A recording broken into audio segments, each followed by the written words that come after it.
안녕하세요. 강정훈 평가사입니다. 자, 이번 시간에는 농업손실보상에 대해서 살펴보도록 하겠습니다.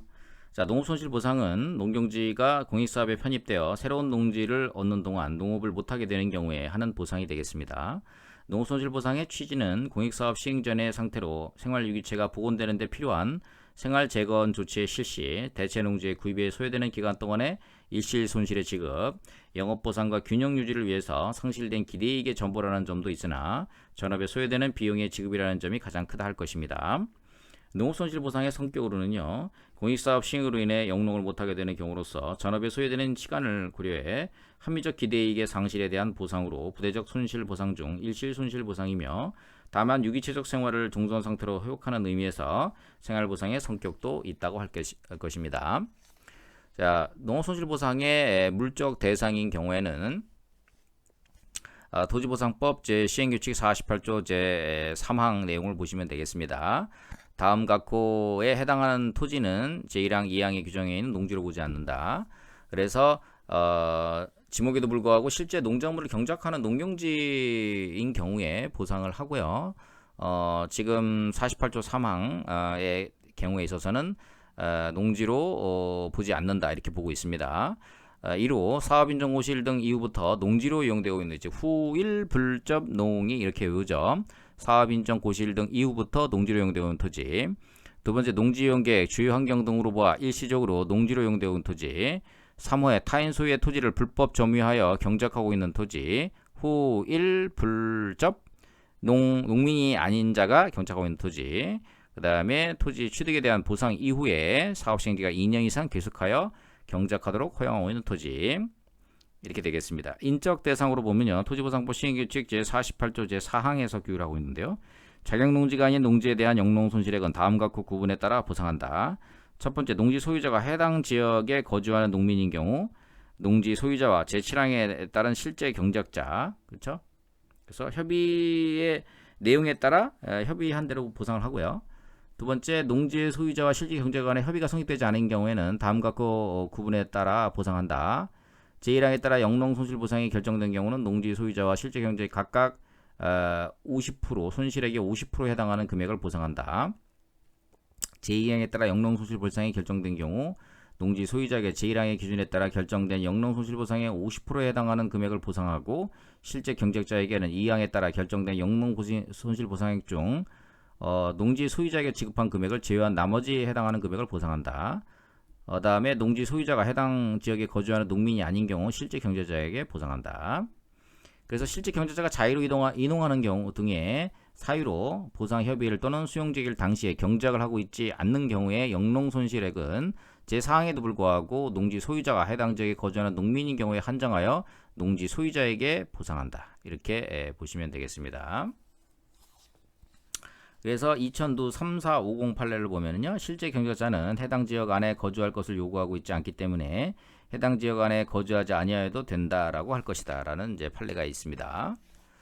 자, 그 다음에 그 보상의 이제 내용과 방법 관련된 내용을 보시면은요, 이게 이제 토지보상법 시행규칙 48조 규정을 여러분들이 1항하고 2항의 내용을 상세히 이렇게 보시면 되겠습니다. 그래서 보시면 공익사업지구의 1항, 토지보상법 시행규칙 48조 제1항, 공익사업지구에 편입되는 농지에 대해서는 그 면적의 통계법 제3조 3호에 따른 통계작성 기관이 매년 조사 발표하는 농가경제조사 통계 도별 농업 총수입 중 농작물 수입을 도별 표본 농가 현황 중 경지면적으로 나누어 산정한 도별 연간 농가 평균 단위 경작 면적당 농작물 총수입.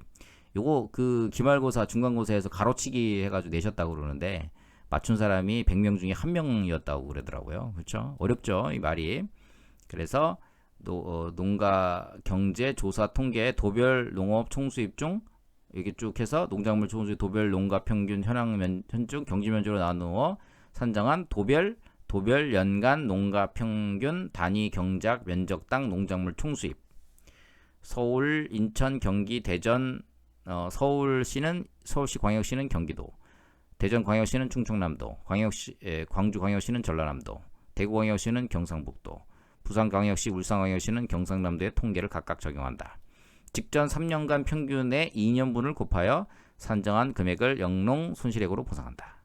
제2항에서는 국토교통부 장관이 농림축산식품부 장관과의 협의를 거쳐 관부에 고시하는 농작물 실제소득 인정 기준에서 이하 이제 농작물 실제소득 인정 기준에서 정하는 바에 따라 실제 소득을 입증하는 자가 경작하는 편입 토지 농지에 대해서는 제1항에도 불구하고 그 면적의 단위 경작 면적당 3년간 실제 소득 평균의 2년분을 곱하여 산정한 금액을 영농 손실액으로 보상한다.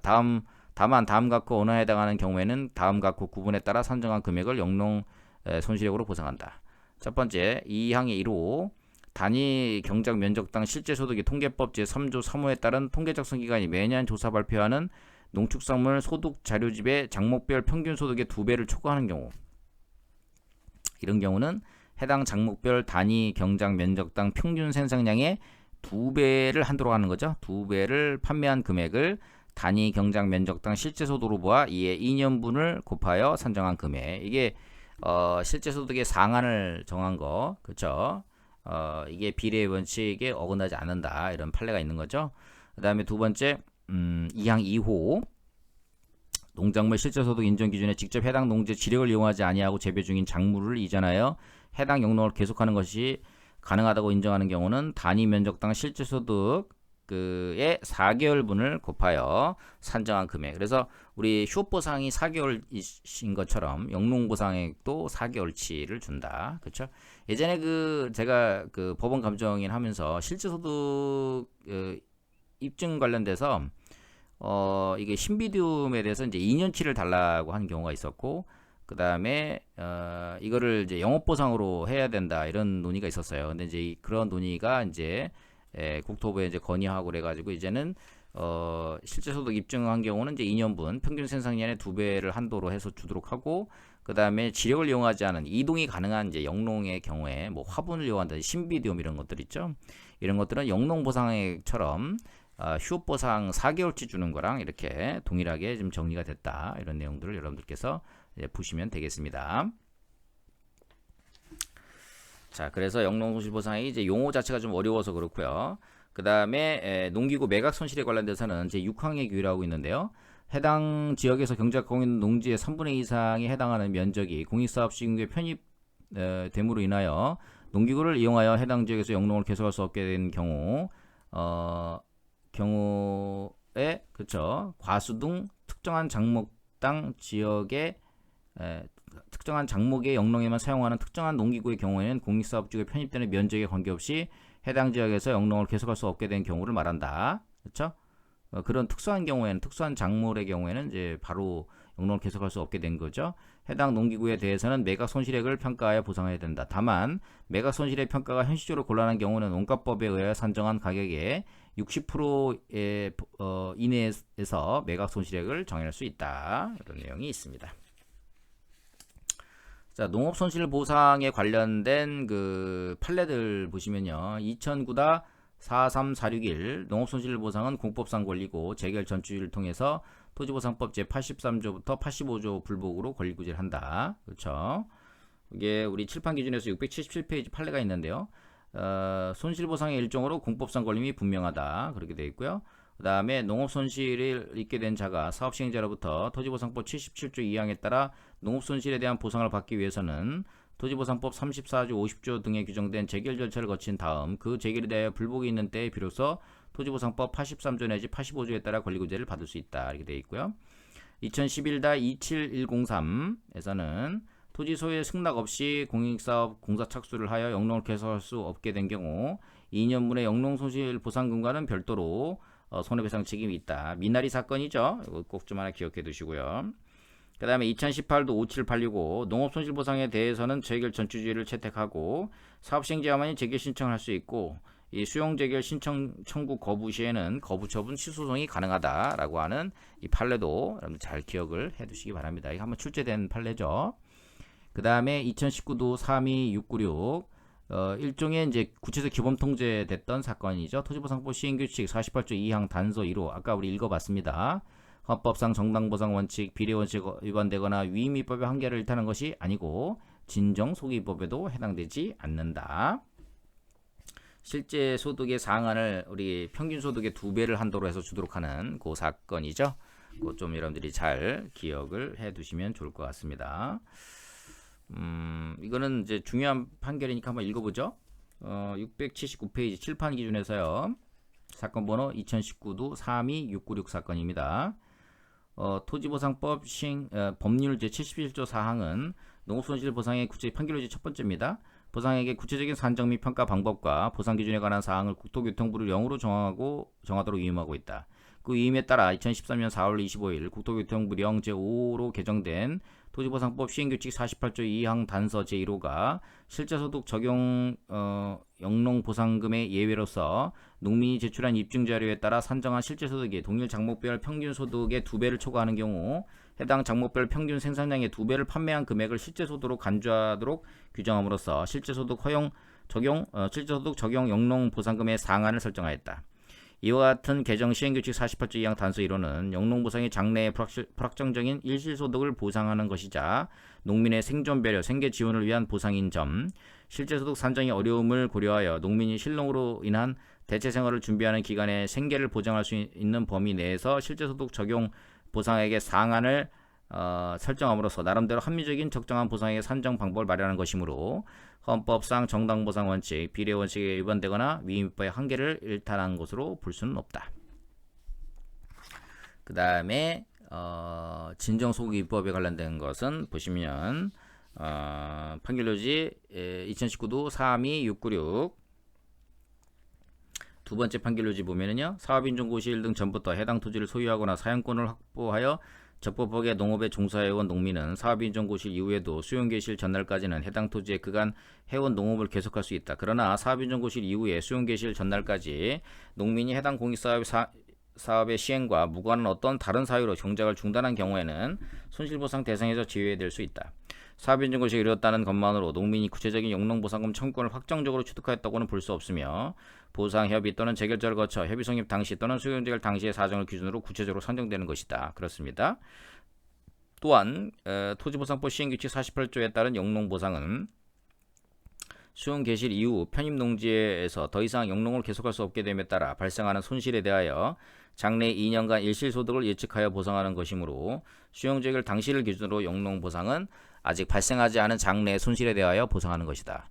따라서 공익사업을 위한 토지등기 취득 보상한 법률 시행규칙 부칙 제4조 1항이 영농 보상금액의 구체적인 산정 방법 기준에 관한 2014년 4월 25일 국토교통부 0 제5호에 개정된 토지보상법 시행규칙 제48조 2항 단서 1호를 개정 시행규칙 시행일 전에 사업인정고시가 이루어졌으나 개정 시행규칙 시행 후 보상계획 공고 통지가 이루어진 다음에 공익사업에 대해서도 적용하도록 규정한 것은 진정소득입법에 해당하지 않는다. 이거 꼭 좀 기억해 두시고요.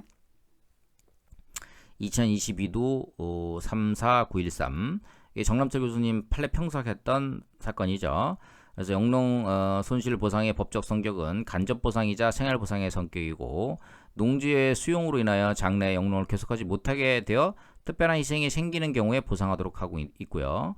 별지에 열거되어 있지 아니한 시설 콩나물 재배업에 관해서도 토지보상법 시행규칙 48조 2항 단서 제2호를 적용할 수 있다는 것이 적용하는 것이 타당하다. 이렇게 여러분들 보시면 되겠습니다.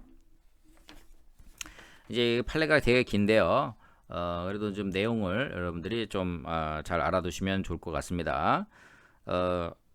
실판 기준에서 680페이지인데요. 공공필요에 의한 재산권의 수용, 사용 또는 제한 및 그에 대한 보상은 법률로서 하되 정당한 보상을 지급해야 한다. 그래서 토지보상법 77조 소정의 영업 손실 등에 대한 보상, 이와 같은 헌법상의 정당한 보상 원칙에 따라 공익사업 시행 등 적법한 공권력 행사에 의한 재산권의 특별한 희생에 대하여 사유재산권의 보전과 전체적인 공평부담의 견지에서 행하지는 조절적인 재산적 보상이다. 토지보상법 77조 2항, 토지보상법 시행규칙 48조 2항 본문에서 정한 영농손실 보상은 이하 영농보상이라 한다.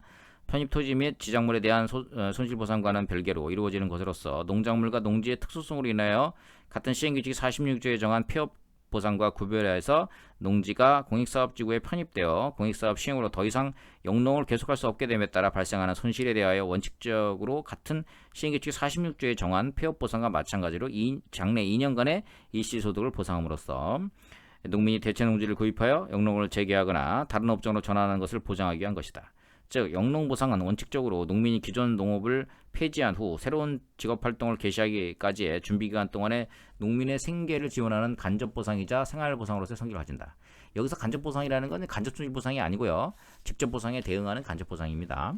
영농보상은 그 보상의 금을 통계소득을 적용하여 산정하든 아니면 해당 농민의 실제소득을 적용하여 산정하에 모두 장래의 불확정적인 일시소득을 예측하여 보상하는 것으로 기존에 형성된 재산의 객관적 가치에 대한 완전한 보상과는 그 법적 성질을 달리한다.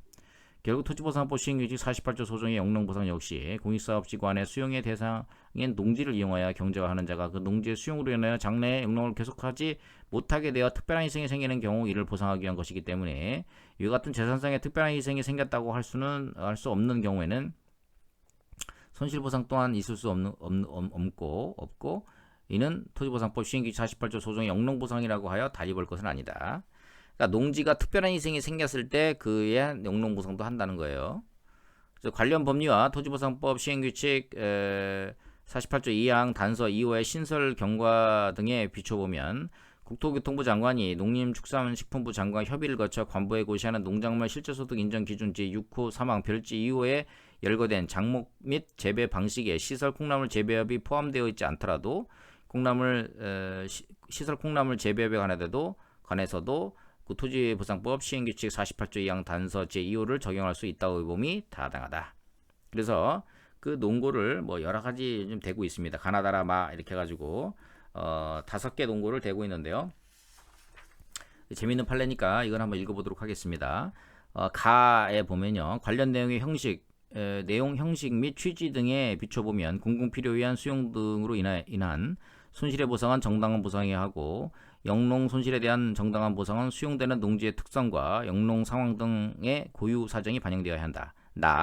농지의 지력을 이용한 재배가 아닌 용기에 식재하여 재배하는 콩나물과 같이 용기를 기후 등 자연적 환경이나 교통 등 사회적 환경 등의 유사한 인근의 대체지로 옮겨 생육에 별다른 지장을 초래함이 없이 계속 재배할 수 있는 경우에는 유사한 조건의 인근 대체지를 마련할 수 없는 등으로 장래 영농을 계속하지 못하게 되는 것과 같은 특단의 사정이 없는 이상 휴업보상에 준하는 보상이 필요한 범위를 넘는 특별한 희생이 생겼다고 할 수 없다.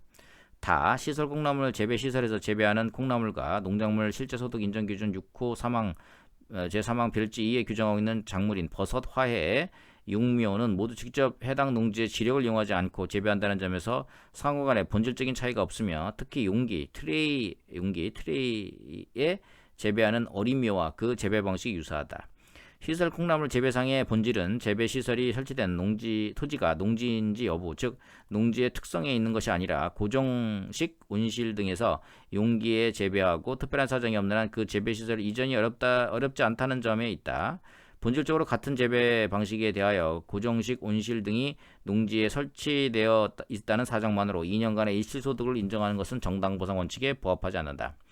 토지보상법 시행규칙 48조 2항 단서 제2호가 적용되어 실제소득의 4개월분에 해당하는 농업손실보상을 하는 작물에 관하여 농작물 실제소득 인정기준 제6조 제3항 별지 2는 직접 해당 농지의 지력을 이용하지 아니하고 재배 중인 작물을 이전하여 해당 영농을 계속하는 것이 가능하다고 인정하는 경우를 예시한 것으로 거기에 열거된 작목이 아니더라도 객관적으로 합리적으로 직접 해당 농지의 지력을 이용하지 아니하고 재배 중인 작물을 이전하여 해당 영농을 계속하는 것이 가능하다고 인정된다면 토지보상법 시행규칙 48조 2항 단서 2호에 따라 4개월분의 영농손실을 보상을 인정할 수